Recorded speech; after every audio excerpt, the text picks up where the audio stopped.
Assalamualaikum warahmatullahi wabarakatuh. Perkenalkan, nama saya Alif Ta'ainin Kolbi dari Prodi BCKR A 2024 dengan NIM 009 akan mempresentasikan video aswaja dengan materi fikih aswaja dan urgensi bermadzhab di tengah umat.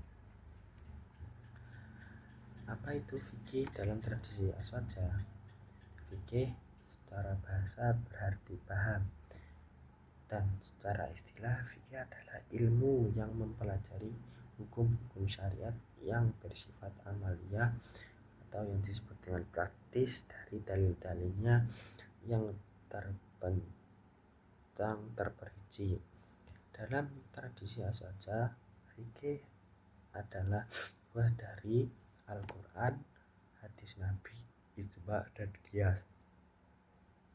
Ijma sendiri yaitu kesepakatan para ulama, dan qiyas sendiri itu analogi berdasarkan nas. Namun fikih tidak langsung muncul dari membaca Al-Quran dan hadis begitu saja. Ia tumbuh lewat proses ijtihad para mujtahid yang memahami teks dengan keilmuan seperti bahasa Arab, usul fikih, ilmu hadis, ilmu tafsir, dan maqasid syariah.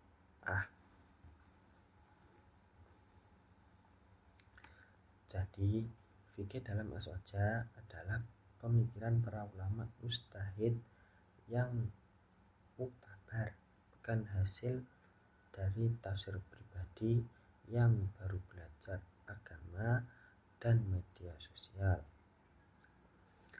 Apa itu madzhab? Madzhab secara etimologi berarti jalan atau tempat berjalan. Dalam konteks fikih, madzhab adalah metode berpikir dan pendekatan penisbahan hukum yang dilakukan oleh seorang imam besar seperti Imam Abu Hanifah, Imam Malik, Imam Muhammad bin Idris Asy-Syafi'i atau yang disebut dengan Imam Syafi'i, dan Imam Ahmad bin Hanbal. Mereka bukan hanya hafal Al-Quran dan hadis, tapi juga punya kemampuan luar biasa dalam memahami dalil, mengurutkan prioritas hukum, memahami ilat, dan menimbang maslahat madarat. Aswaja menerima keempat madzhab tersebut di Indonesia. Mayoritas mengikuti madzhab Imam Syafi'i, dan itu bukan fanatisme, bukan melainkan kepercayaan kepada otoritas keilmuan. Dalil urgensi bermadzhab. Quran surat An-Nahl ayat 43. Ini menunjukkan kita butuh rujukan dalam urgensi agama, dan rujukan itu adalah ulama mujtahid, bukan sembarang ulama dadakan. Hadis Nabi, barang siapa yang Allah kehendak kebaikan padanya, maka Allah akan memahamkannya dalam agama. Hadis riwayat Bukhari. Pemahaman agama di sini bukan sembarangan, tapi lewat ilmu mendalam yang hanya dicapai oleh para imam mujtahid. Mengapa tidak cukup langsung ke Al-Quran dan hadis? Sering kita dengar, ngapain ikut madzhab, lalu saja ke Al-Quran dan Sunnah. Pernyataan ini sekilas terdengar benar, tapi dalam pemilikan sangat bahaya. Al-Quran dan hadis itu bahasanya tinggi, banyak makna yang tersembunyi. Ada nas penghapusan hukum, ada hadis sahih, dhaif, dan bahkan hadis palsu. Ada ta'arud, seakan bertentangan antara hadis. Maka kita tidak bisa memutuskan hukum itu sendiri hanya bermutar terjemah Al-Quran dan kitab hadis dari aplikasi. Contoh, dalam hadis riwayat Imam Bukhari, Nabi Muhammad SAW bersabda, siapa yang menyentuh kemaluannya tidak batal wudunya. Tapi dalam riwayat lain, siapa yang menyentuh kemaluannya